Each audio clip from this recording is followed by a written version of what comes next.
Merci, c'est à vous, Pierre Allégret. Merci beaucoup. Donc, bonjour à tous. Je vous prie de m'excuser, peut-être que le propos ne sera pas tout à fait... je vais essayer de m'adapter à quelque chose qui ont été dit précédemment, que ça soit un petit peu moins fluide comme je suis dans les derniers. Donc, merci beaucoup. Déjà, juste pour préciser, moi, je travaille fonctionnellement dans les services de Bercy. Donc, je suis à la direction du Trésor et donc je représente la France auprès de l'organisation internationale GAFI. Je ne suis pas moi-même membre du secrétariat du GAFI, juste pour préciser ce point. Si vous me permettez, Madame le Sénateur, je sais que vous connaissez bien, mais je vais commencer par essayer de préciser le cadre de la lutte contre le financement du terrorisme, le cadre réglementaire tel qu'il est en place. En réalité, pour lutter contre le financement du terrorisme, on utilise trois angles qui ont été développés à différentes reprises précédemment. Donc il y a évidemment l'angle de poursuite judiciaire, quand une personne a été convaincue de terrorisme ou de financement direct du terrorisme, donc ils peuvent mener en prison. Mais il y a aussi deux autres angles. Le premier, c'est le système dit préventif, qui est en fait d'imposer à toute une série d'acteurs, donc les acteurs dits assujettis, qui ont été présentés par Tracfin, des obligations d'une part de transparence et d'autre part de vigilance. Donc on impose à toute une série d'acteurs des obligations qui ne sont pas neutres, parce que ça change totalement leur modèle économique, si on prend notamment les acteurs des cryptoactifs, j'y reviendrai, ou les acteurs bancaires. On leur impose de connaître l'identité de leurs clients, de la vérifier, de l'enregistrer, et puis de signaler à Tracfin dès lors que les opérations sont peuvent déclencher un soupçon. Et puis il y a un troisième angle qui est celui des mesures individuelles, qui ne sont pas des poursuites judiciaires, mais qui sont les gels des avoirs, pour lequel il est possible administrativement d'adopter des mesures qui permettent de bloquer les ressources économiques de personnes bien identifiées pour motif de financement du terrorisme. Et tout ça ne marche bien sûr que dans le cas précédent que j'ai signalé, parce qu'on a imposé à beaucoup d'opérateurs de devoir identifier leurs clients. Donc ça, c'est le cadre général. Et la France, dans ce cadre-là, se caractérise par une espèce d'équilibre en renforçant les trois angles en même temps. C'est-à-dire que par rapport à des choix qui ont pu être faits ailleurs dans le monde, nous, on choisit de travailler sur ces trois côtés en même temps.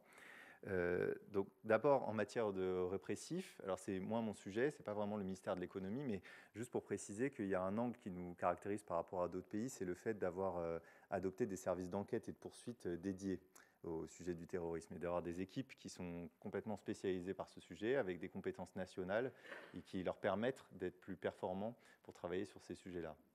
Ce qui nous concerne peut-être aujourd'hui, c'est plutôt sur le système préventif. Comme ça a été dit précédemment, on a fait un choix en France de couvrir un très grand champ de professions. Alors c'est clair que la mise en œuvre n'est pas du tout uniforme entre les professions et que ça c'est un sujet de tous les instants de les faire progresser. Mais c'est un sujet qui permet quand même de répondre à une partie, de capturer ces financements en fonction de par où ils peuvent passer. Et sur ça, je dois signaler qu'on a non seulement un assujettissement, mais aussi un contrôle. Et peut-être pour revenir sur le point qui a été fait tout à l'heure par monsieur, la question qui a été posée. Donc, quand on impose à ces organismes d'avoir une transparence sur les fonds qui sont dedans et de pouvoir les signaler à la cellule de renseignement financier, on leur impose aussi un contrôle pour cela. Donc, les établissements bancaires en France, ça va être effectué par l'autorité de contrôle prudentiel et résolution, donc l'ACPR, qui peut éventuellement les sanctionner. Mais c'est différent de poursuites judiciaires pour financement du terrorisme. Schématiquement, l'établissement bancaire va être poursuivi parce qu'au terme d'un contrôle, les contrôleurs ont repéré que soit le système pour filtrer les transactions est défaillant, soit il y a des transactions qu'ils ont pu trouver pour lesquelles il y aurait dû avoir une déclaration de soupçon, mais ce n'a pas été fait. Et donc ça va être une sanction administrative parce que le dispositif de vigilance n'est pas bon. Mais ce n'est pas une poursuite pénale au sens où il n'y a pas d'intentionnalité de financement du terrorisme ou de blanchiment de capitaux, parce que c'est exactement le même dispositif, comme ça a été dit précédemment. Donc on a un dispositif préventif qu'on continue d'étendre ainsi. On a la cellule de renseignement financier qui permet de faire le lien entre toutes les informations qui sont collectées, qui permet notamment, comme ça a été dit précédemment, de recevoir les déclarations de soupçons et puis de les confronter, qui permet, dans les cas de financement du terrorisme, c'est particulièrement important, parce que pour des cas de blanchiment de capitaux, un opérateur financier va avoir beaucoup d'indicateurs pour repérer qu'il peut y avoir un problème. Si c'est une société, voir qu'il y a beaucoup de flux en liquide alors que ça ne devrait pas être dans l'objet social. Pour le financement du terrorisme, c'est des indicateurs qui sont un peu moins faciles à manier pour les assujettis aux règles de lutte contre le blanchiment. Et donc c'est essentiel d'avoir le monde du renseignement qui peut connecter entre ce qui a pu être observé sur des associations, typiquement, des personnalités, et puis le renseignement financier qui pourra avoir le pouvoir de montrer et de trouver où cet argent va. J'ajoute qu'on a une forte coordination en France, ça a été mentionné précédemment, donc pour essayer de favoriser une amélioration continue de toutes les professions assujetties et de leur supervision et de leur contrôle. On a mis en place un conseil d'orientation, donc on réunit une fois par mois tous les superviseurs des professions assujetties, l'intérieur, la justice, et puis on compare les pratiques pour les faire s'améliorer. Effectivement, la dernière, c'était un très bon point qui a été signalé précédemment, la dernière réunion en date, c'était sur quelles sont les obligations de formation. On voit bien qu'effectivement, entre les professions, il n'y a pas les mêmes, donc ce qui pose la question de est-ce que parfois ça doit être amélioré, obliger des formations initiales obligatoires. Une réunion précédente, c'est comment est-ce qu'on vérifie l'identité. Ça paraît bête, mais je le signale, c'est un point très important. Le système préventif, il faut voir qu'à la fin, c'est quelque chose de très technique, très routinier, ce qu'on essaie de faire. Et donc, quand on impose à des professions de vérifier l'identité d'un client, en fait, en pratique, ça ne veut pas dire la même chose. Peut-être quelqu'un va vouloir dire je veux que la personne se présente. Une autre profession va dire non, je vais avoir des procédures en ligne, mais alors je vais demander 3 pièces et puis vérifier la conformité. Est-ce qu'ils vont vérifier sur le site internet du ministère de l'Intérieur que la pièce est toujours valide, ou est-ce qu'ils vont utiliser des outils numériques poussés pour obliger la personne à enregistrer une petite vidéo qui va montrer que c'est bien elle. Donc ça, c'est tout un travail qu'on fait pour avoir un dispositif robuste. Au total, le GAFI, donc je reviendrai un petit peu plus tard dessus, mais qui est en charge d'évaluer les dispositifs des pays membres sur leur qualité du dispositif de lutte contre le blanchiment, a jugé la France comme un dispositif particulièrement sophistiqué et robuste. Donc à l'échelle du monde et d'une évaluation par des pairs, on a objectivement des notations qui nous placent parmi les meilleurs pays au monde de ce point de vue-là. C'est toujours un cadre en amélioration, bien sûr. Il y a des recommandations qui sont formulées dedans. Hein. Ça ne veut pas dire qu'il faut s'arrêter là. Mais en comparaison de ce qu'on trouve ailleurs, on est particulièrement bien poussé. Peut-être quelques mots sur des renforcements, parce qu'effectivement, c'est quelque chose qui est... c'est le parallèle qui a été fait précédemment sur l'obus et le blindage est assez pertinent sur le fait qu'on a toujours des nouvelles problématiques qui se présentent. Et donc, on a un renforcement, c'est vrai peut-être après le début des années 2000, mais qui est encore présent malheureusement sur les dernières années après les attentats.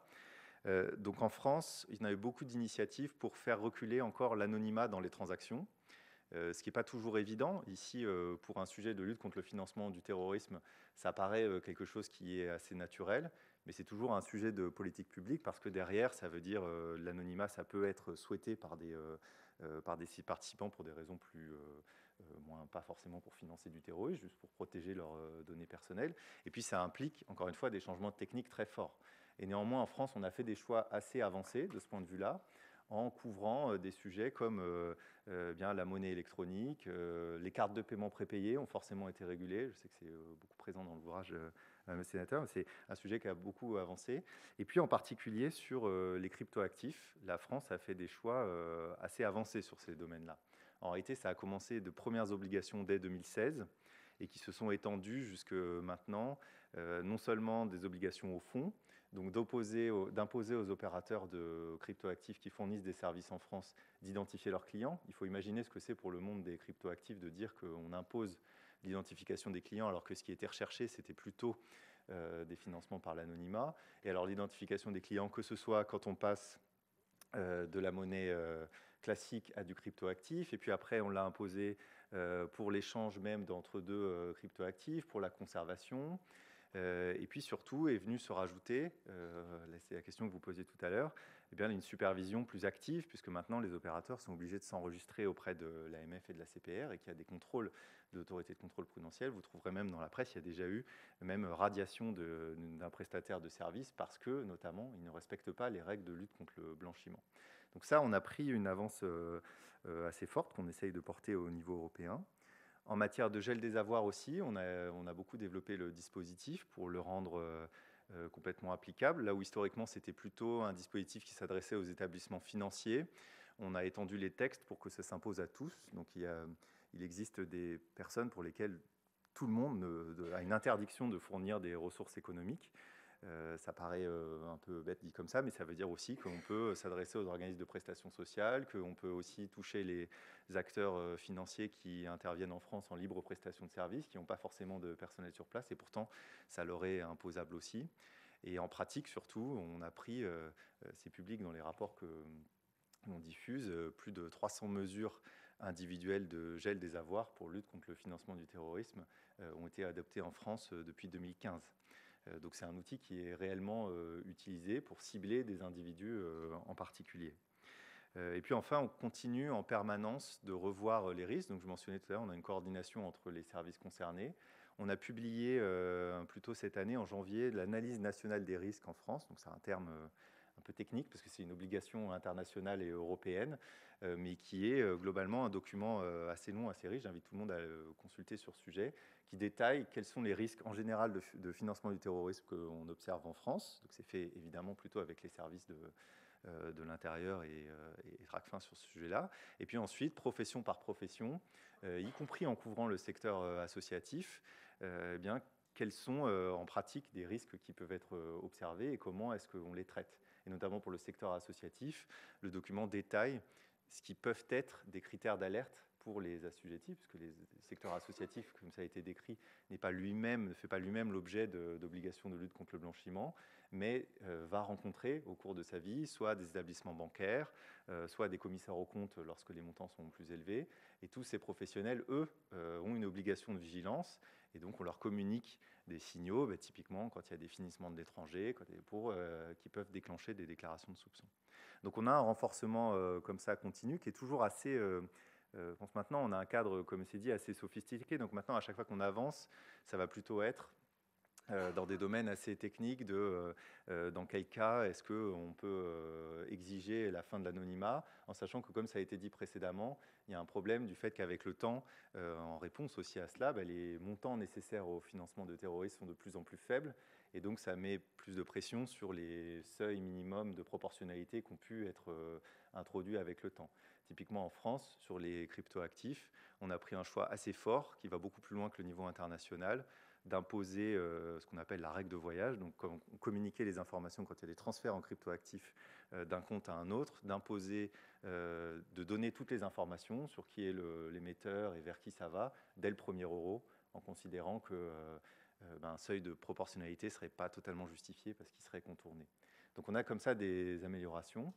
Puis si vous me permettez, je sais que c'est un peu tard, mais je voudrais faire quelques points aussi sur la coopération européenne et internationale, parce que ça, c'est aussi un axe très fort de progrès pour les années à venir et qu'on essaye de développer. Déjà au niveau européen, ça a été dit précédemment, on arrive à une forme de transformation du dispositif. On a eu 5 directives de lutte contre le blanchiment. Et là, le 6e paquet qui est en négociation change vraiment le paradigme. Déjà parce qu'on passe d'une directive à un règlement. Donc on va avoir des dispositions qui vont être d'application directe dans les États membres et qui ne vont plus être laissées au choix des États membres. Pour aller, alors ça va vous paraître en tant qu'observateur, mais ça justifie pourquoi on fait tout cela. Et même la liste des professions assujetties n'était pas harmonisée. Donc je sais qu'il y a toute une discussion un peu récente parce que le Parlement européen a mis quelques idées sur la table, mais en réalité pour nous, l'enjeu va surtout être, par exemple, des plateformes de collecte, d'avoir des professions comme ça qui soient bien assujetties. Et on verra si on arrive à s'entendre sur encore une extension supplémentaire dans le peu de temps qui est imparti. Les avocats sont assujettis aux règles de lutte contre le blanchiment, ils le sont, et supervisés par leur profession. Mais oui, les règles de financement en espèces aussi, où on n'a pas de plafond de paiement en espèces aujourd'hui en européen. En France, on l'a baissé avec le temps. Grâce au paquet européen, on devrait en obtenir un en espèces. C'est la position du Conseil et du Parlement qui sera beaucoup plus élevée qu'en France, mais on aura toujours le loisir d'en avoir un plus faible chez nous. Mais on devrait avoir peut-être au maximum 10 000 € au maximum de paiement en espèces en Union européenne. Donc ça va être des règles applicables. Ça, c'est juste 2 points un peu, mais les textes sont très longs et tout ce que j'évoquais avant sur comment est-ce qu'on vérifie l'identité, à quel moment est-ce qu'un établissement doit considérer qu'un risque est élevé, c'est ça vraiment le cœur des textes qui vont être harmonisés. Un deuxième point important qui va changer le paradigme européen, c'est qu'on va créer une autorité européenne, une agence européenne de lutte contre le blanchiment qui aura plusieurs fonctions, qui fera de la supervision directe. Donc ce que la CPR fait aujourd'hui pour les banques, eh bien, il y aura une autorité européenne qui le fera pour quelques grands établissements financiers européens. comme ça a été dit précédemment, c'est notamment en réaction à un scandale il y a plusieurs années pour lequel un établissement bancaire a eu des défaillances de lutte contre le blanchiment. Et il y avait quelque part une ambiguïté sur quelle était la responsabilité entre la tête de groupe, les filiales locales ou les établissements locaux. Et donc, on passe à un régime avec une autorité qui pourra, pour des établissements pertinents à l'échelon européen, avoir une supervision directe. Et donc, une meilleure harmonisation de comment est-ce qu'encore une fois, on trace l'identité, on fait des déclarations de soupçons. L'autorité, elle organisera aussi une plus grande coopération entre les cellules de renseignement financier, les TRACFIN européens, et puis elle y dictera des standards qui s'appliqueront aussi au secteur non financier. C'est assez, typiquement pour le secteur non financier, elle pourra organiser des revues par les pairs. Donc on pourra avoir des superviseurs d'autres professions qu'on puisse citer comme étant peut-être aujourd'hui ont besoin de plus progresser, mais qui pourraient être discutés avec les mêmes d'autres pays États membres pour avoir une incitation à progresser. Donc je ne cache pas que j'attends avec gourmandise qu'il y ait une présidente de l'autorité européenne de lutte contre le blanchiment. Ah oui.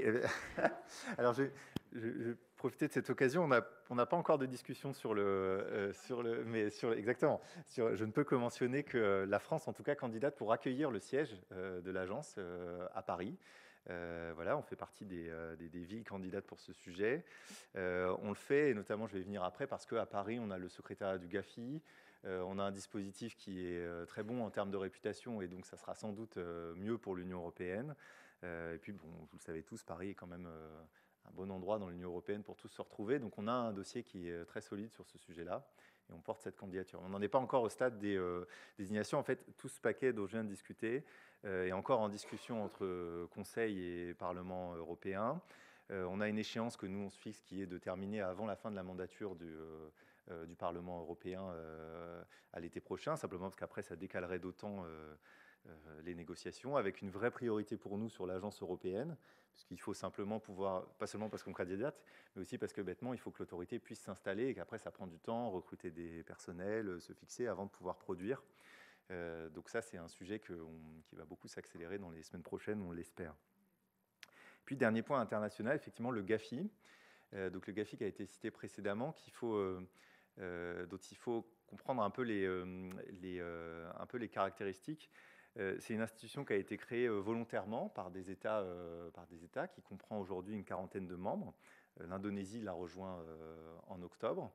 Et qui a deux grandes tâches. La première, c'est d'édicter des standards, de se mettre d'accord sur des standards de lutte contre le blanchiment, qui rejoignent exactement ce que je décrivais au début. C'est le même esprit. On a obtenu au niveau international ce que nous, on voulait déjà appliquer au niveau national. Donc à la fois des standards sur la transparence des transactions, la vigilance des professions assujetties, des poursuites. Il y a des standards sur le fait que chaque membre doit avoir des possibilités de poursuites pénales pour financement du terrorisme et démontrer son efficacité dans de telles poursuites. Et puis l'institution effectue des revues par les pairs, et donc organise un cycle mondial sur plusieurs années où chaque État va subir une évaluation pendant de longs mois. Donc ceux d'entre vous qui ont participé à l'évaluation de la France savent que c'est assez lourd, qu'il faut vraiment aller dans le détail des éléments. Il y a 40 textes sur ce qu'on doit avoir dans notre dispositif et puis 11 résultats qu'on doit démontrer en termes chiffrés. Et ça s'applique à tous les États. C'est une très grande force du dispositif parce qu'il y a non seulement les 40 États de l'institution qui doivent les appliquer, mais le GAFI a aussi un réseau mondial avec plusieurs institutions régionales qui s'engagent aussi à appliquer les standards et à respecter cela.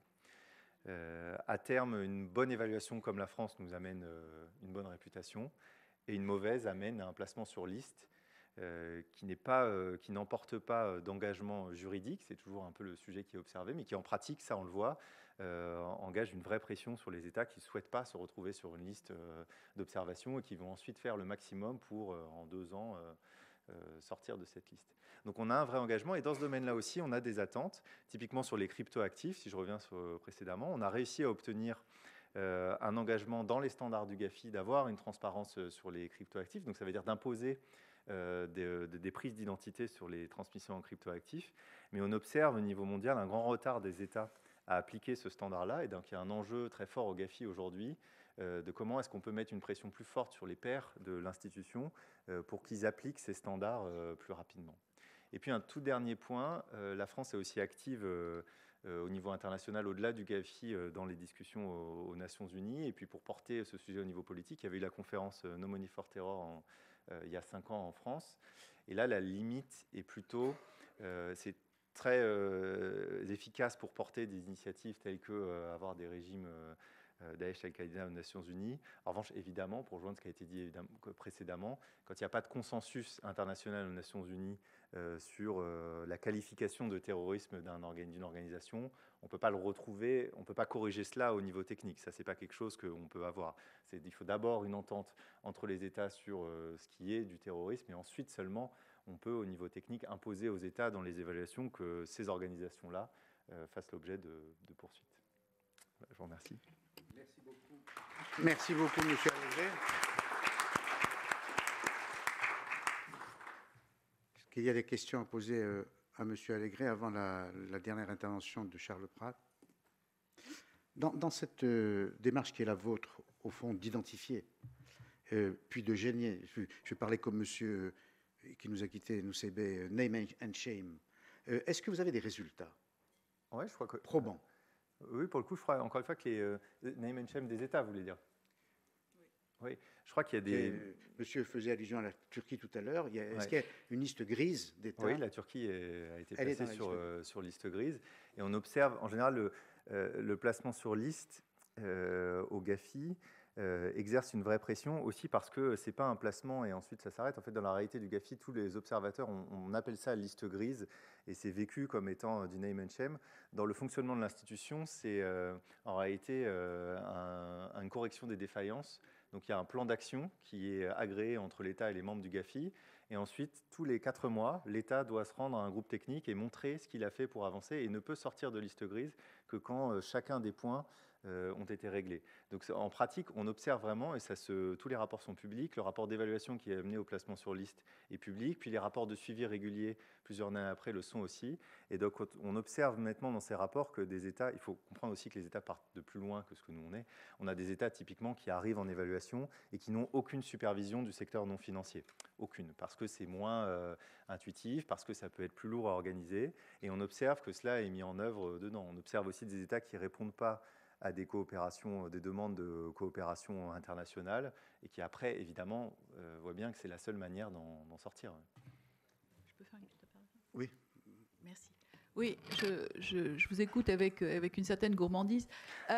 J'ai beaucoup travaillé dans les pays du Golfe et votre travail et ce système a très bien fonctionné, notamment avec l'Arabie saoudite qui a fait des progrès spectaculaires, a instauré un TRACFIN notamment, mais pas seulement, une supervision bancaire aussi, une surveillance des espèces et des flux financiers. Enfin, c'est une réalité.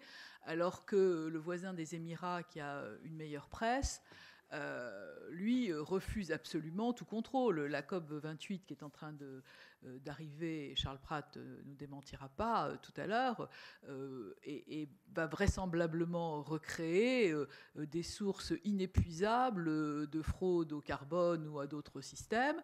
Et puis tous les trafics d'or continuent à passer par Dubaï. Et finalement, les Émirats sont beaucoup moins bien notés dans votre classement que l'Arabie saoudite, alors que l'Arabie a plus mauvaise presse que les Émirats. Donc, mais là, c'est la volonté politique qui n'est pas au rendez-vous aux Émirats. C'est pas le fait de ne pas vouloir le faire, c'est le fait de ne pas vouloir entraver. Enfin, je pense que Dubaï est le dernier endroit au monde où vous pouvez arriver avec un avion privé, 4 millions en espèces, vous achetez un appartement, une voiture, etc. Ça n'existe plus, c'est nulle part ailleurs. Alors, les Émirats sont, pour le coup, dans la procédure de liste grise du GAFI. Oui, je sais. Oui. Comme vous le signalez, effectivement, le rapport mentionnait notamment à l'origine les problématiques de contrôle dans le secteur des biens de luxe et métaux précieux. Voilà. Et donc, et normalement dans une phase d'amélioration et de correction de ces... Monsieur? Oui, je profite de votre présence. Le dernier rapport de suivi de Moneval sur Chypre a mentionné, notamment dans les partiellement conformes, pour ne pas dire non conformes, le critère d'incapacité de l'État Chypre de surveiller, de gérer le dispositif LCBFT de Lille. En quoi le GAFI a une action sur ce genre de dysfonctionnement? Alors, typiquement, le GAFI, l'action qu'il peut avoir quand un État a de telles défaillances, c'est de le placer sur liste, comme dit précédemment. Et là, je souligne que le fait d'être un État membre de l'UE ne permet pas de s'en protéger. La Bulgarie, typiquement, a été placée sur liste grise en octobre dernier. Donc ça, au niveau du GAFI, c'est ça qui va être le point un peu mordant qui fera le cas échéant.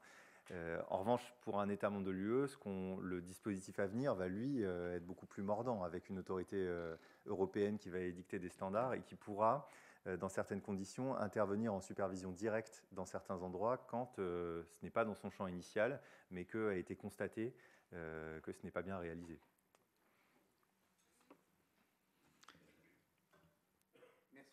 Merci beaucoup, Monsieur Allègre. Merci à vous.